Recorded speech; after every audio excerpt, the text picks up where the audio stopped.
warahmatullahi wabarakatuh. Halo teman-teman semua. Tahukah kalian bahwa akses terhadap fasilitas keuangan syariah di beberapa wilayah di Indonesia, khususnya di kawasan pedesaan dan bagian timur, itu masih terbatas?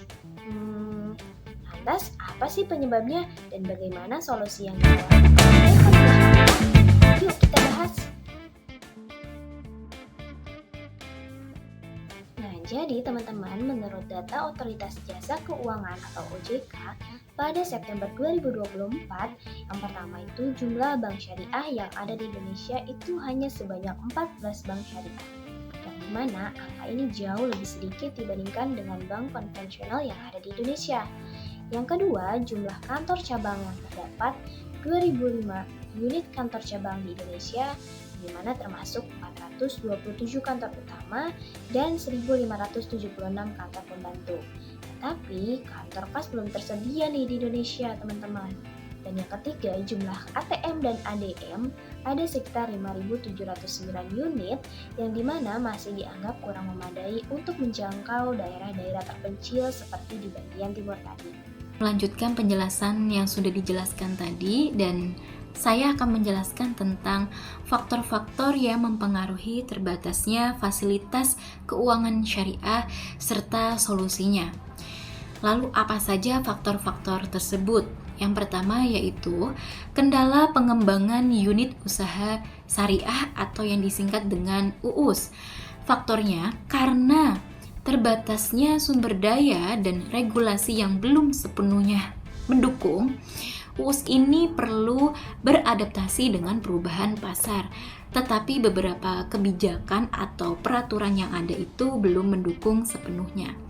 Lalu solusi agar UUS bisa berkembang itu apa? Nah, dibutuhkan dukungan dari pemerintah. Selain itu, kerjasama antara bank syariah, pemerintah, dan masyarakat itu bisa mempercepat pengembangan UUS.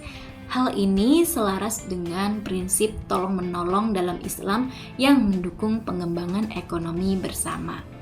Lalu, faktor yang kedua yaitu market share yang masih kecil. Market share keuangan syariah di Indonesia itu masih kecil dibandingkan dengan sistem keuangan konvensional. Tahu nggak penyebabnya itu apa? Nah, ini itu disebabkan karena rendahnya pemahaman masyarakat tentang produk-produk syariah.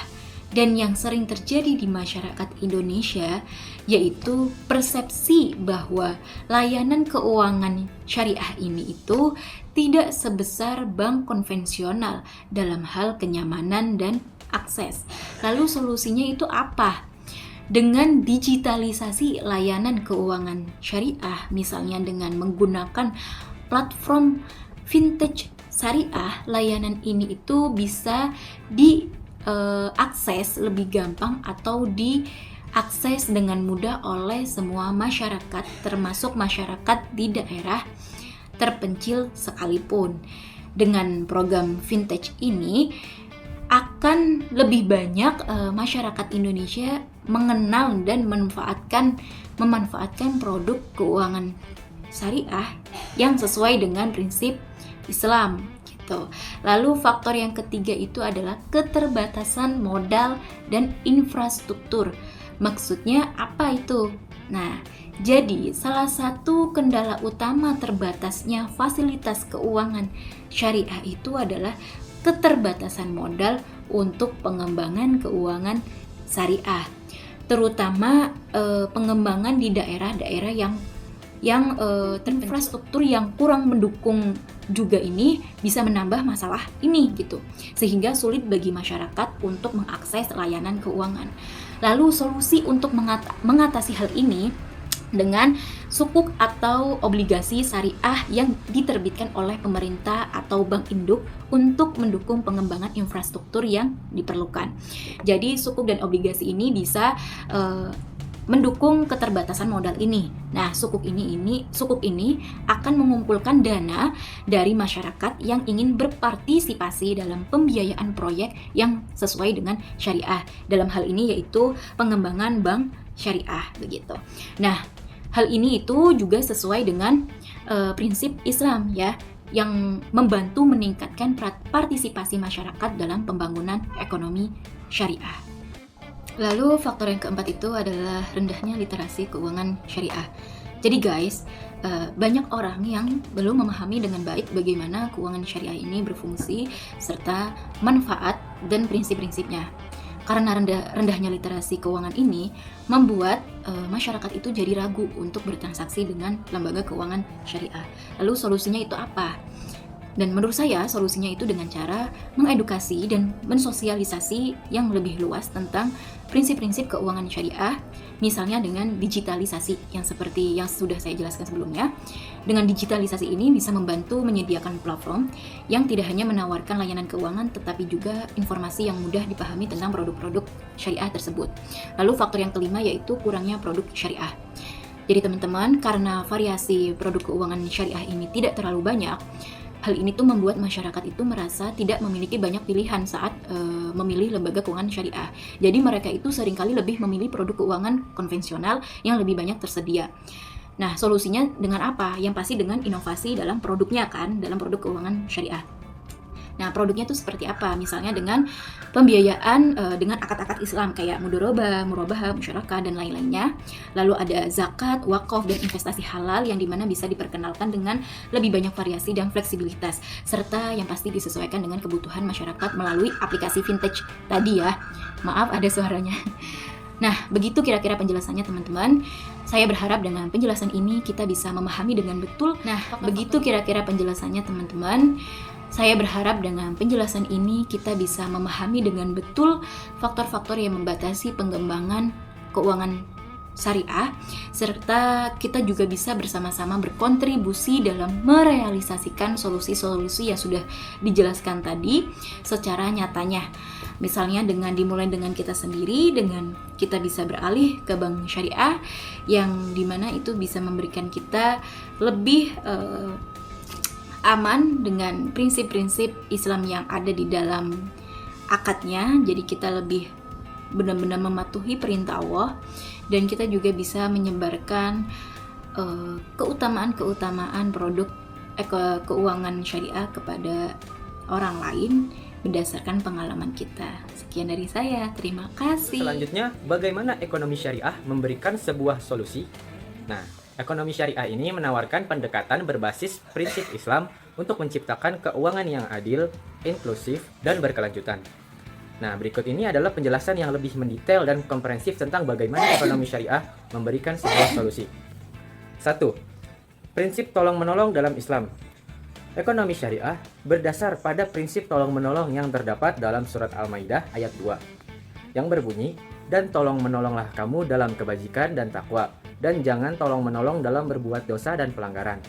Lalu bagaimana implementasi dari prinsip tolong-menolong?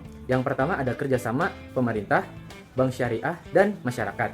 Nah, yang pertama, pemerintah membuat kebijakan insentif dan dukungan regulasi untuk mendorong perkembangan ekonomi syariah. Yang kedua ada bank syariah, yaitu bank syariah menyediakan produk keuangan yang sesuai prinsip syariah seperti mudharabah, ijarah, dan lainnya. Lalu yang ketiga ada masyarakat, yaitu masyarakat berpartisipasi aktif dalam menggunakan layanan keuangan syariah dan mendukung produk halal. Nah, fokus utama dari prinsip syariah yaitu memperluas inklusi keuangan syariah dan memberikan solusi adil untuk pemerataan ekonomi di seluruh lapisan masyarakat. Lalu solusi yang diberikan oleh ekonomi syariah yang kedua yaitu digitalisasi layanan keuangan syariah. Digitalisasi adalah solusi strategis untuk mengatasi keterbatasan akses keuangan syariah, terutama di daerah terpencil. Prinsip ini selaras dengan surat Al-Insyirah ayat 6 yang berbunyi, "Bersama kesulitan ada kemudahan." Lalu peran digitalisasi yang pertama mengatasi keterbatasan geografis, yaitu melalui teknologi layanan keuangan syariah yang dapat diakses secara online melalui platform digital dan aplikasi mobile. Yang kedua ada meningkatkan efisiensi dan aksesibilitas, yaitu membuat proses transaksi menjadi lebih cepat, transparan, dan aman. Lalu bagaimana contoh implementasi digitalisasi? Yang pertama ada platform fintech syariah, seperti layanan pembiayaan berbasis akad mudharabah. Nah, fintech syariah ini menyediakan pembiayaan dengan prinsip bagi hasil antara pemberi dana dan nasabah. Lalu yang kedua ada pengumpulan zakat digital. Nah, mereka memfasilitasi pembayaran zakat, infak, dan sedekah melalui platform online untuk meningkatkan kemudahan dan transparansi. Yang ketiga ada investasi halal, yaitu mereka platform digital menyediakan layanan investasi berbasis syariah yang memastikan transparansi, halal, dan bebas riba. Nah, contoh produk digital ini yaitu aplikasi berbasis mobile banking syariah, yaitu platform dan juga platform e-commerce halal yang mendukung usaha kecil dan menengah atau UMKM syariah. Nah, manfaat dari digitalisasi ini yaitu yang pertama, layanan syariah dapat menjangkau masyarakat di daerah terpencil. Yang kedua, meningkatkan inklusi keuangan syariah melalui penggunaan teknologi. Lalu solusi yang diberikan oleh ekonomi syariah selanjutnya adalah sukuk dan obligasi syariah. Sukuk syariah adalah instrumen keuangan yang sesuai dengan prinsip syariah untuk mendukung pembangunan ekonomi. Nah, definisi sukuk sendiri yaitu sukuk adalah sebuah obligasi syariah yang tidak melibatkan riba dan berbasis aset real. Nah, akad dalam sukuk yang pertama yaitu ada akad ijaroh, yaitu akad sewa-menyewa aset yang menghasilkan pendapatan bagi investor. Yang kedua ada akad mudorobah, yaitu akad kerjasama antara pemilik modal dan pengelola usaha dengan prinsip bagi hasil. Lalu bagaimana fungsi sukuk syariah? Yaitu yang pertama pembiayaan infrastruktur. Nah, sukuk ini dapat digunakan untuk membiayai pembangunan infrastruktur bagi unit usaha syariah atau UUS. Yang kedua, mendukung proses spin-off UUS, yaitu membantu bank induk dalam menyediakan modal untuk memisahkan UUS menjadi bank syariah independen. Nah, yang ketiga, partisipasi masyarakat, yaitu melibatkan masyarakat untuk mendukung pembangunan ekonomi syariah melalui investasi halal. Lalu bagaimana manfaat sukuk? Yang pertama, manfaat sukuk yaitu mendukung pembiayaan syariah tanpa melanggar prinsip Islam.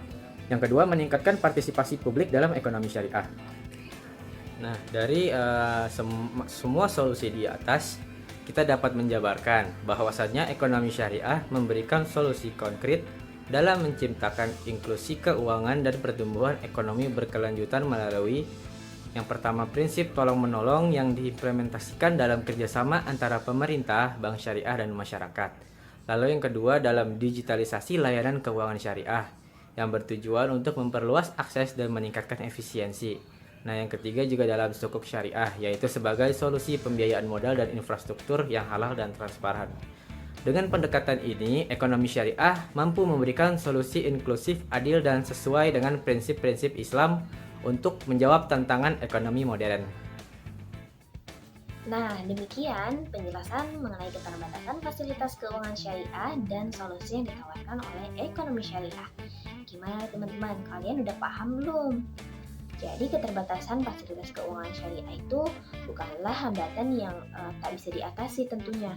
Dengan kerjasama antara pemerintah, lembaga keuangan syariah, dan juga masyarakat didukung oleh digitalisasi layanan serta pemanfaatan produk-produk syariah, kita bisa membuka akses keuangan yang lebih luas dan juga lebih inklusif. Nah, mari kita bersama-sama mendukung perkembangan ekonomi syariah sebagai solusi menuju kesejahteraan yang berlandaskan prinsip halal, adil, dan juga tolong-menolong. Karena ekonomi syariah bukan hanya tentang angka, tapi juga tentang keberkahan untuk kita semua. Nah, Assalamualaikum warahmatullahi wabarakatuh.